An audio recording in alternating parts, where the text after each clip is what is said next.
thanks for taking time to talk to the Worship Lab audience and to share some of your ideas and thoughts. And you've been a major part in this event from the very beginning, and from the conception of it. You were a significant player in that as the supporter of the Center for Christian Music Studies.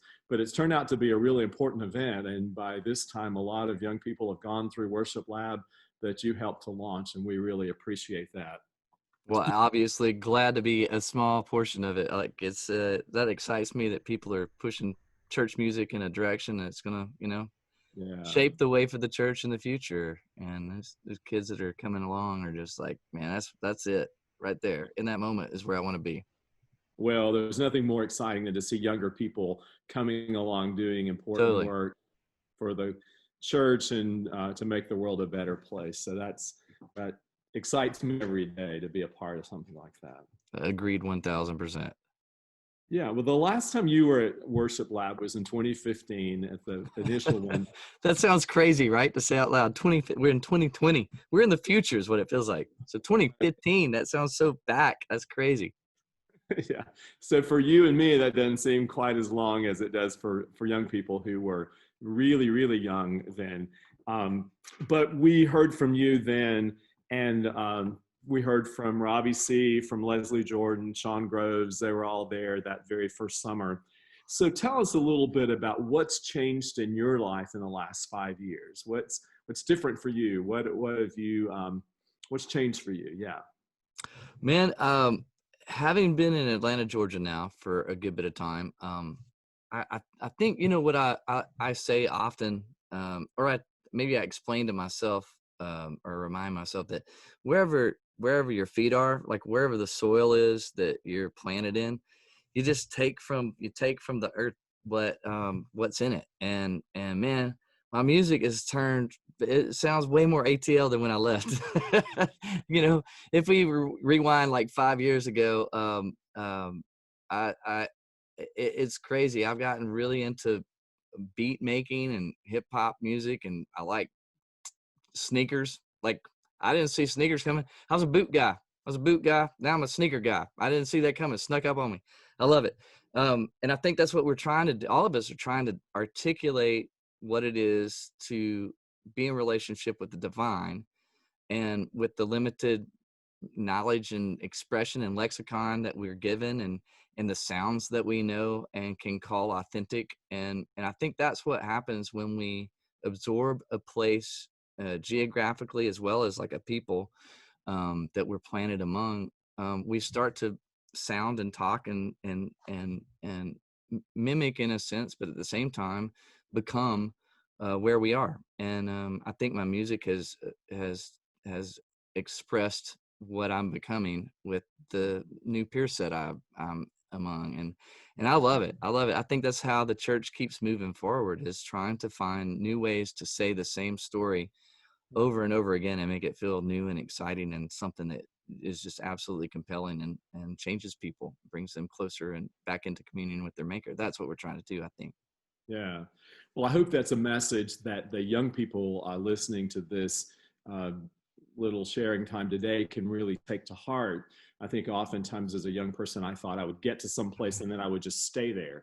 And realize that I would need, as you just said so beautifully, to keep changing and keep growing and keep experimenting, and then to keep exploring new music and new ideas about God and new ideas about yourself. And even a new location can launch that. And so, what are you? What are some of the ways that you've changed along through your career now, which spans quite a time span now? But what are some of the ways you had to sort of put yourself in chapters, or that had sort of this chapter, you described this as sort of the sneaker chapter? That's perfect. I love it. That's great. I just popped out. Like, I don't even know. That's great. I could, draws a picture, so. It does. And I think that's funny. I do feel like I can look backwards and see cycles of my music is a reflection of, where I am and who I'm around and what I'm trying to. I always feel very utilitarian in this. I don't feel like an artist. I don't feel like hey, I just gotta say something, and if it means something to you, art for art's sake. No, I feel like I want to tell the story of God, and I want to be a part of a church community, and what can I do to help out? And so as a tool, as a person who can aid our attempt at journeying to know Jesus more, I am somewhat musically inclined. Thank you, Baylor University. And so I feel like that's like how I can help in this respect. And so I lend myself towards, well, what shall we say together? And my music is a reflection of who is in the room when I'm saying the together part. Like, who are we? And what is it we shall say together that will bring us closer to communion with our Maker? And I feel like um, it, as you, I think you said that so eloquently, like that we are on a continue where it's a timeline, and we're never stasis in it. We don't reach that moment where it's like, I got it. I remember the first time when I was at UBC there, and Chris C, who started the church, had pastors are so manipulative, you know. They just they just say things that you're like, I mean, I should be the last person on the stage, and somehow he talks me into helping with the music. And he just, as I tell you, it's like, help us with the music. I'm like, that sounds like a easy task. And before I know it, he's tricked me into like picking the songs, singing the songs. And I just thought, this is the most terrifying thing you could ever have me do, because your music is sneaky, and you're shaping the way we think about God and each other with songs that are completely like they sneak beneath the surface and get into our interior. And then we are, this is how we start to think. And so it was terrifying, and I thought, man, I am so unqualified to be doing this. What I love is, after all of these years doing this, I still feel that same terror. I'm still like, I am so unqualified to do this. We're still shaping the way I think about God, and the way we think collectively, whoever's in the room, think about God. And it's a terrifying task. It really is. And what I love that hasn't changed, because you're asking me like how it's evolved, what hasn't changed, I believe, is the most important thing for myself, is that there's still that terror that, oh my, this is sacred, this is holy, what we're doing shapes the rest of, I think that the way we talk about, or the way I'm understanding music in the church, like liturgical music, is sort of the tip of the arrow. Like, we sing our way into what we understand. It's like cognitive praxis. It's like we think and then we do, we feel and then we do. It's sort of what music helps us along the path. And I love that the thing I'm still holding on to most delicately is the sense of responsibility that we're given as the Levites, you know. Well, I've often say to students that we sing ourselves into belief, That's perfect. but I think I rarely really believe completely what I sing, but I sing what I wish I believed more and what I want Totally. deeply. And so that's why we're constantly singing, is trying to believe more and to trust more and to depend more on God. That is Um, beautiful. it's a, Hmm. a journey. Well, one of the things I've always loved about you, David, is that I've always perceived that you were just doing what you do and making music, and then whatever spilled over into other places, then thanks be to God, and so be it. And I love that about you. I think what a lot of students probably that are maybe listening to this interview don't know is sort of the backstory of your Waco connection. But if you could just briefly Sure. kind of tell us about how you were, well, you've already alluded to helping to start UBC here, and then how you are worship leader, and then how that kind of spilled over into the broader public and the Christian community. And, as they say, the rest is history. But give us just a little synopsis of how that happened. Yes. My family was not well off, but I had this, I haven't had a lot of like moments where I'd be like, um, God spoke to me. And it wasn't like it spoke to me. I just had this feeling like, you got to go to Baylor. I had some friends that were there and stuff, but I felt like, you got to go to Baylor. And it was more like your life trajectory depends on you getting to Waco, Texas. I'm sure God could have used me in some way if I didn't, but my parents were agreeable. And so I did the school loan thing, and paid them off myself, that kind of deal. But I just knew there was something waiting for me there. And obviously the Baylor experience is unbelievable. But my junior year, a friend of mine who was a fellow student over in Chris C is his name. He now has a church in, or is a part of, leads a church in Houston called Ecclesia. But he one night was like, "Hey man, I I feel like there's a lot of baggage amongst a lot of students," and Baylor had done like a survey of the student population, and this is, you know, back 96ish, 95, 96ish. And he's like, I mean, I just read this deal, and like half of the students they don't step foot in the church their whole stay, which is, I mean, startling, because a lot of, I know all my friends were coming from a similar background as I did. Grew up, went to summer camps, you know, part of the church, like Wednesday nights. I was there too, you know, prayer meeting or whatever. But it felt like a bunch of my peers were, but I was in that group of people. You know, I was doing the Baylor thing right there. Man, Sunday mornings was just, I was like, I've done it, and there's a lot of questions I have, and blah blah blah. And so he's like, what if there was a space where we could discuss the things that we're talking about in class? And that wasn't the church I had grown up. My church experience was more dogmatic, and there wasn't a lot of the big ideas that happen when you get to college and you're trying to decide, what if this faith is mine? What is it that I'm carrying that is just a product of where I was born and the family I was in and all that stuff? You're just like, these ideas that we've been wrestling with for centuries are in front of you, and you're like, wow, there there are some really great big ideas out there that I need to reconcile.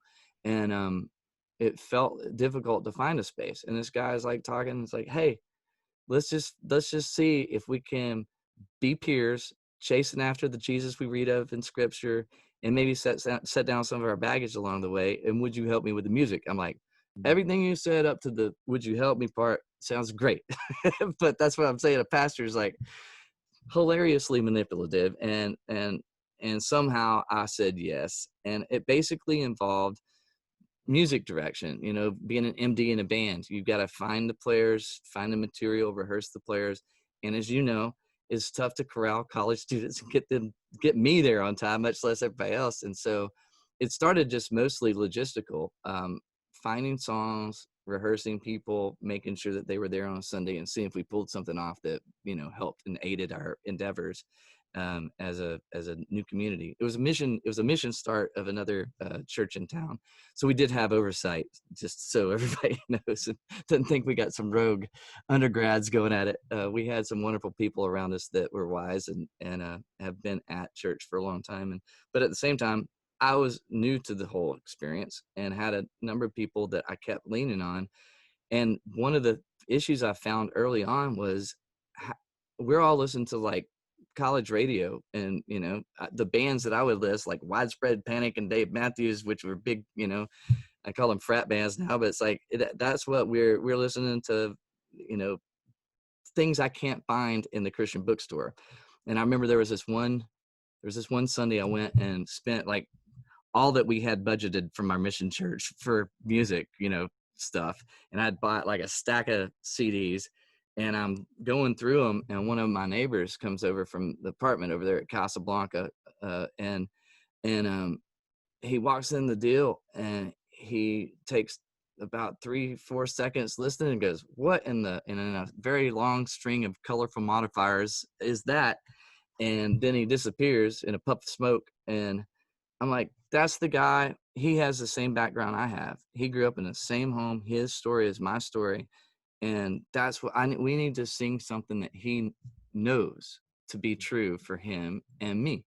And so that moment right there was an impetus for me to begin to write. What I did initially was I was initially taking a bunch of hymns and repackaging them in a newer modern context for what we would hear musically in a college setting, or what we were listening to on college radio, I guess. And then it was, okay, we have been doing these. We've got the number of hymns that are part of our liturgy, so to speak, and we need to say something for now, for our context, as we are in this room together in Waco, Texas, college students from Baylor University, what can we say collectively that is a part of that lineage, um, that that is faithful to what we're trying to understand about God.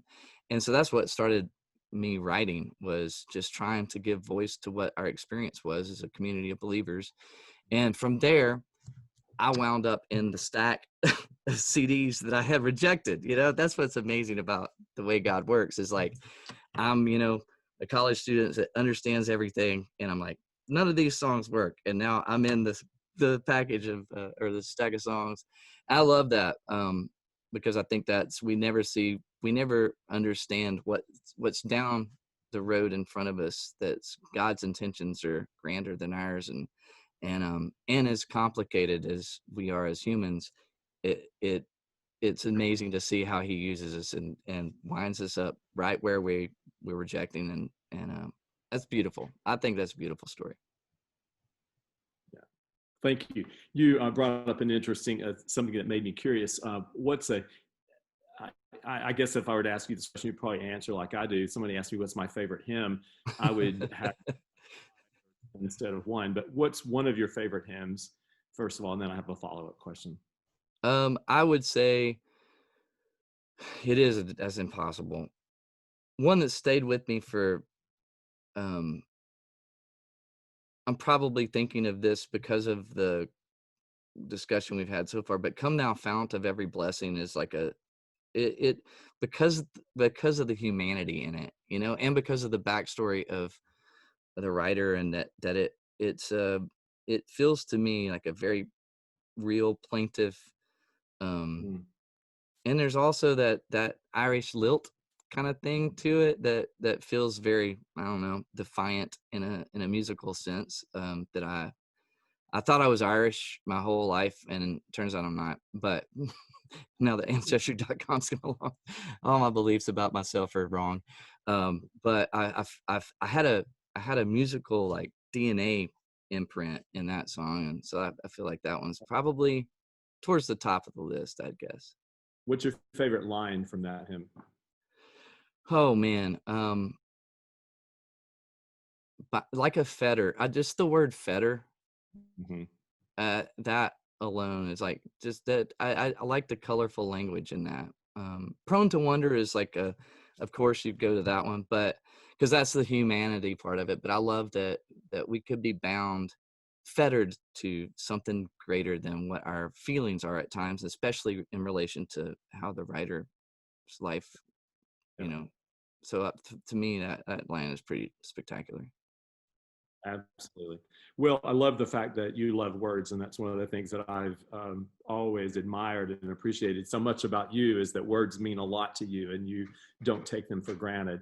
What's a Amen. song that you have recorded or written that you really connect with, and that you've connected with over time? Mm. It's one I don't really play ever anymore, but I love it. Stars is off of the second album that we did there in Waco, called Illuminate. And to me, it's just I just can picture me on the front porch in Waco, Texas, at the house there on Washington Avenue, and it was just like it was one of those songs that just fell out all at once. And it's just how I would like to talk to my friends about the story of God and the gospel, and how there is reconciliation available. And so for me, and then at the last lines of it'll be all right. If I could tell anybody right now, too, all of my buddies and friends and not friends, it's like it'll be all right. And I love that after the story of the gospel, you can say, because things will be reconciled, and the dissonance you feel right now here in the moment, it's not okay, and it's not okay, because that's true, that it's not okay. And kingdom of heaven on earth is what we're praying for. And I think that song for me really expresses what my heart is about the story of God. Thank you. Thank you. If you were to think about the future of Christian music, Hmm. where do you think we're headed? Where would you like to see us headed? You know what I love, and I hate that we haven't been in the same space together to even be talking about this. But what I think is amazing about what's happening in music that comes from people who follow Jesus is that there's not the divide that there used to be between sacred and secular. You don't hear a lot of discussion about like, oh, I can't believe you're listening to Beyonce. When I was growing up, it's like, there was like a a Xerox band of whatever band was popular. If you liked Rat, you got White Cross. It's like just if you like this, you like that. That always felt like no one was using their artistic endeavor to the end that it should be, because I think you find in music that lasts the fingerprint of God in it and on it. Like when the Beatles sing, you're like, there's something magical about this, and that's why it lasts, because there's something true about how we are put together and formed. Same way that a garden of roses is beauty to people. There's like a beauty inherent in us, and when it happens, you're like, undeniable. That is beautiful.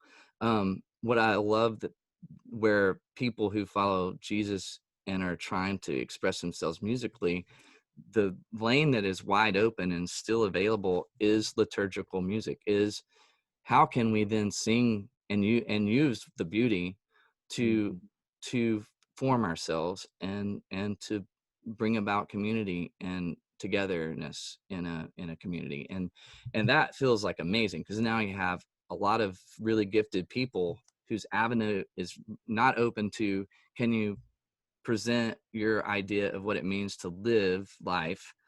How do you walk your dog and be a Christian? Sing a song about it. It's like we don't need that. We need to know how do we form ourselves liturgically, and we have a lot of really gifted people endeavoring to do that, and that feels like the lane that commerce has opened for people that are interested in Jesus and interested in music. That makes me excited. Liturgical music is the future of what is happening in Christian music right now. Well, that's a great answer. And I think you used the word beauty several times. And I think that I found in the last 10 years or so, particularly, young people are willing to participate in and be a part of any music that they perceive as really beautiful and as something that is life changing or is worth engaging with or worth sinking their teeth into. So I think that that space between beauty and depth or something like that is a great. So thanks for that. We're going to run out of time here in a hurry, but let me, I've gone off script several times already, so let me move along. When's a time in your life when you tried something that failed, maybe as a young leader?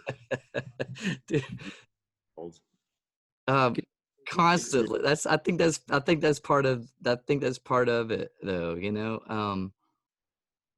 There's just too many to name in terms of music. I think maybe I've had the environment that encourages man, if you make the mistake, do it the next time around, and it sounds like genius. Jazz, like, hit the wrong, keep going at it, keep plugging away at that dissonant note, and then all of a sudden it's like brilliant. I think that fear is the thing that prevents us going to some place that we're supposed to go. I think God gifts us and enables us and then desires for us to go beyond what we think we could do. And that to me, like, the even more is the thing that I want to get to. And fear is the thing that prevents me from getting there most of the time.